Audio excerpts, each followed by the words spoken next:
আজ স্বামীর বাসায় আসলাম, কিন্তু বাপের বাড়ি থেকে আসার সময় আম্মু দেখেন আমাকে সব গাছ থেকে তুলে কত সবজি দিয়ে দিছে। এটা হলো ধনিয়া পাতা, আমাদের নিজেদেরই গাছের, আম্মু চাষ করছে। কতগুলো দিয়ে দিছে, বলছি অল্প একটু দিতে, এতগুলো দিয়ে দিছে। আসলে মারা এমনই হয়। তো এগুলো আমি একটা বক্সে রাখবো আলাদা করে। তো দেখি বক্স কোথায়। এই বক্সটা কি ধরবে দেখি।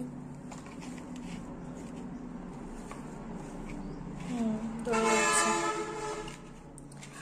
এই বক্সে রেখে দিলাম। আর এই বক্সে আমি কাঁচা ঝাল রাখি।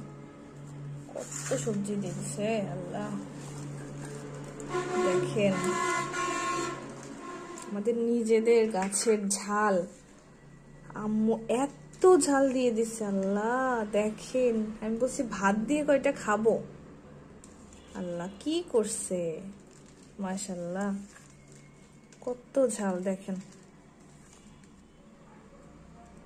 মারা এমনই হয় তাই না, সন্তানকে কিছু দিতে গেলে তার হাত বড় হয়ে যায়, মানে মনে হয় যে সবই দিয়ে দিই। এগুলো আমি হলো বুটা বেছে রাখবো তাই না, নাকি এভাবে রেখে দিই? এইভাবে আপাতত রাখি, তারপর কিছু হলো ভাত দিয়ে খাবো। আর এত তো ভাত দিয়ে খেতে খেতে শুকায় যাবে, তো বাকিটা হলো রান্না করে খাওয়া যাবে।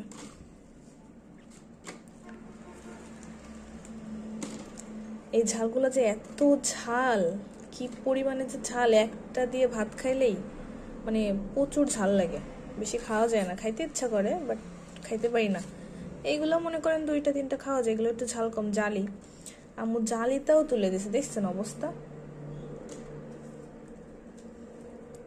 এগুলো ঝাল আছে, কিন্তু এগুলো আরো মানে ইয়া হবে, এই যেরকম হবে কালো কালো হয়ে যাবে। কিন্তু আম্মু দিবে বিধায় জালিটাও তুলে দিছে। আর হয় না আম্মুকে নিয়ে। এই যে পুরো এক বক্স ঝাল। এবার হলো কাঁকরোল নিজেদের গাছের, আমার জন্য গাছে রেখে রেখে পাকায় ফেলছে। আমাকে দিবে বিধায় ছিঁড়ে নাই গাছ থেকে, বলছে যে যাওয়ার সময় দিয়ে যাবে, তার জন্য একটু পেকে গেছে। কিন্তু এইগুলা খাইতেই মজা লাগে। এগুলো হালকা একটু পোকা হয়েছে, যেখান থেকে কেটে ফেলে দিতে হবে না। আর কিছু কিছু ভালো আছে। কতগুলা দিয়ে দিছে, আর হয় না।